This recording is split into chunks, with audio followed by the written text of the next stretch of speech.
Seja bem-vindo a mais um estudo 1189 e hoje vamos dar início ao livro de Tito, capítulo 1. E Tito tem apenas 3 capítulos, então vai ser bem rapidinho. Espero que você esteja acompanhando a trajetória do estudo 1189. Já passamos, vou ter que pegar uma colinha porque já foram muitos livros e eu não quero errar.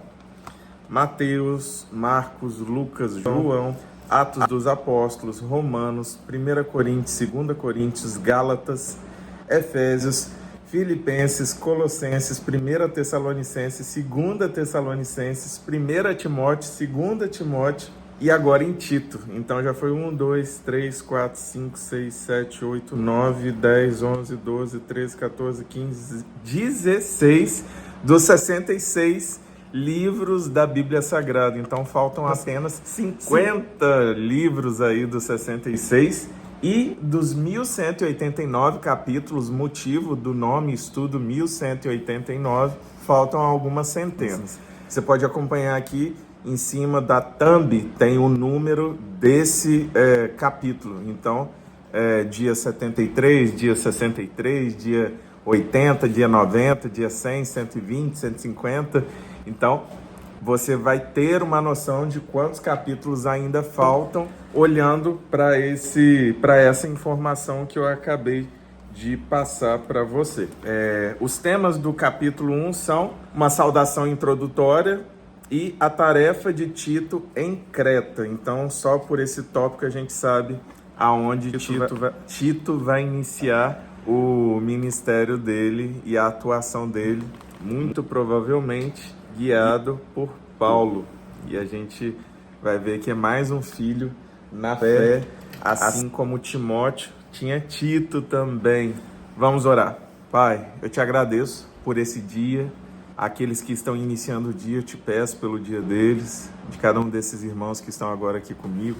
Pelo meu dia eu agradeço porque estou no final deste dia e seja como for, queremos entregar gratidão ao Senhor, seja no início ou no final de cada dia, para que o nosso coração esteja sempre voltado a tudo que é positivo, é agradável, é crescente em nossas vidas em relação ao que o Senhor tem feito. E diante dos nossos desafios, problemas, circunstâncias que às vezes nos preocupam, nós queremos depositar tudo isso diante do seu altar, como esse fardo, às vezes pesado, que carregamos, e pegar o seu, que é suave, que é leve. É uma necessidade que temos e é uma instrução que o Senhor nos deixou, então queremos fazer o uso dela. Se revela a nós em mais essa oportunidade, em nome de Jesus. Amém. Que você possa todos os dias entregar o seu fardo de peso diante do Senhor. Eu mesmo estava encerrando o dia muito congestionado pelo meu dia, pelas preocupações, pelas angústias e já estava me entregando para não fazer o estudo, não gravar nada, não postar nada, não fazer nenhum agendamento, não ir na academia. E aí eu pedi a Deus misericórdia, me enganei. Eu costumo falar que eu engano meu cérebro, eu vou fazendo as coisas que eu tenho que fazer sem pensar muito. E aí avisei minha esposa, tô saindo. Fui pra academia, fechei, praticamente saí com as luzes sendo apagadas, mas fui lá, treinei, tomei um banho e agora tô aqui com você. E isso me dá muita alegria, então que sirva de testemunho para que você não pare, que você continue, porque motivos para parar existem todos os dias. E não pense que a motivação vai ser algo que vai acontecer todo dia, o dia que você não estiver motivado, aí é porque você não tem que fazer. Não é bem assim. Todo mundo que faz por disciplina, por consistência, porque sabe que tem que ser feito. E o relacionamento com o Senhor é assim, é algo que a gente sabe que tem que ser feito e não faz. Então faça por obrigação até que você faça por amor. Busque ao Senhor como uma responsabilidade até que você busque Ele porque você sabe que é o melhor. Então inicie de uma forma que talvez não seria ideal, porque devemos buscar ao Senhor porque queremos passar tempo com ele. Afinal de contas, a eternidade vai ser com ele. Então, se você não passa tempo com ele agora, por que você quer passar a eternidade com ele? E eu só estou falando isso tudo porque são apenas 16 versículos e vai ser bem rapidinho. Vamos lá. Paulo, servo de Deus e apóstolo de Jesus Cristo, para levar os eleitos de Deus à fé e ao conhecimento da verdade que conduz à piedade. Fé e conhecimento que se fundamentam na esperança da vida eterna, a qual Deus, que não mente, prometeu antes dos tempos eternos. No devido tempo, ele trouxe à luz a sua palavra, por meio da pregação a mim confiada, por ordem de Deus, nosso Salvador. A Tito, meu verdadeiro filho, em nossa fé comum, graça e paz da parte de Deus, Pai, e de Cristo Jesus, nosso Salvador. Então, Paulo, assim como com Timóteo, tinha o mesmo carinho espiritual e se considerava pai na fé de Tito. Então ele se referia a Tito assim como se referia a Timóteo, filho na fé. A razão de tê-lo deixado em Creta foi para que você pusesse em ordem o que ainda faltava e constituísse presbíteros em cada cidade, como eu o instruí. É preciso que o presbítero seja irrepreensível, marido de uma só mulher e tenha filhos crentes, que não sejam acusados de libertinagem ou insubmissão. Por ser encarregado da obra de Deus, é necessário que o bispo seja irrepreensível, não orgulhoso, não briguento, não apegado ao vinho, não violento, nem ávido por lucro desonesto. Ao contrário, é preciso que ele seja hospitaleiro, amigo do bem, sensato, justo, consagrado, tenha domínio próprio e apegue-se firmemente à mensagem fiel da maneira como foi ensinada, para que seja capaz de encorajar outros pela sã doutrina e de refutar os que se opõem a ela. Pois há muitos insubordinados que não passam de faladores e enganadores, especialmente os do grupo da circuncisão. Aqui já falei isso outras vezes, mas é bom citar novamente. Toda vez que Paulo cita sobre os circuncisos, ele está falando do povo judeu legalista, os famosos fariseus e mestres da lei, aqueles responsáveis pela crucificação de Jesus e pela perseguição da igreja cristã. É necessário que eles sejam silenciados, pois estão arruinando famílias inteiras, ensinando coisas que não devem, e tudo por ganância.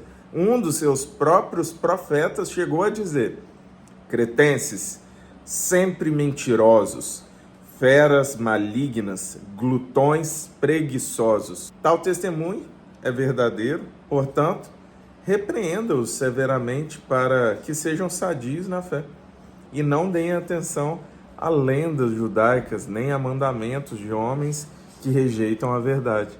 Para os puros, todas as coisas são puras, mas para os impuros e descrentes nada é puro. De fato, tanto a mente como a consciência deles estão corrompidas. Eles afirmam que conhecem a Deus, mas por seus atos o negam. São detestáveis, desobedientes e desqualificados para qualquer boa obra. E dessa forma, Paulo deixa aqui registrado, através dessa carta ao irmão Tito, seu filho na fé, orientação de estabelecer presbíteros, ou também é citado aqui por ele, bispo. Então, a tarefa do bispo ou do presbítero é o equivalente a um diácono nos tempos da igreja atual. São aqueles irmãos responsáveis por auxiliar os líderes que foram estabelecidos. Eles também têm uma tarefa e talvez você possa ser um líder de ministério, por exemplo. Então ele está falando para lideranças. Quando você estabelecer líderes, e foi confiado a ele essa responsabilidade a respeito da igreja de Creta, olhe para essas questões aqui. Aí são aquelas que eu citei, das que um líder estabelecido pela igreja não tenha todas essas características que foram mencionadas.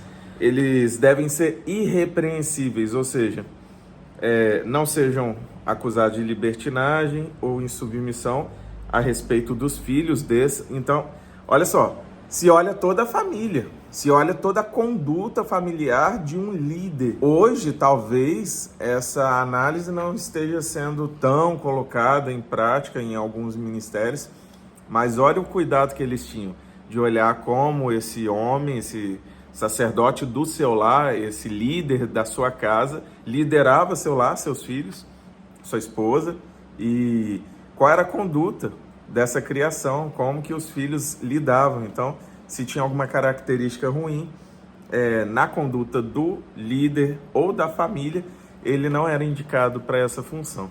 Então, que a gente se inspire nessa palavra para que a gente adquira as características boas citadas aqui.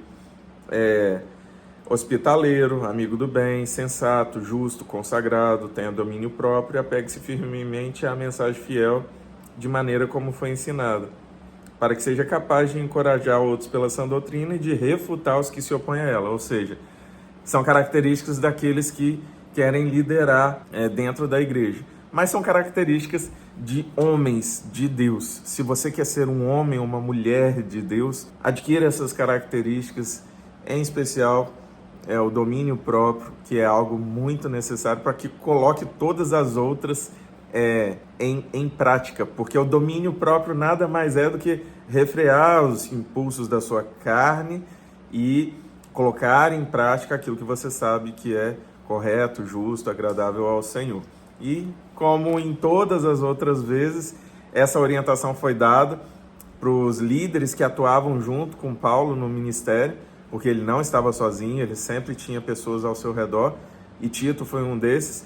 Já lemos uma orientação bem parecida dada a Timóteo em relação a uma outra igreja, outro ministério. Então ele tinha essa prática, era uma forma de organização e que a gente pode colocar em prática seus conselhos para que a gente viva assim, a fim de não angariar uma posição dentro de um ministério, mas para que a gente se aproxime do cumprimento mais agradável à obra do Senhor e tenha um testemunho que seja excelente diante dos homens, diante de Deus, diante daqueles que estão ao nosso redor.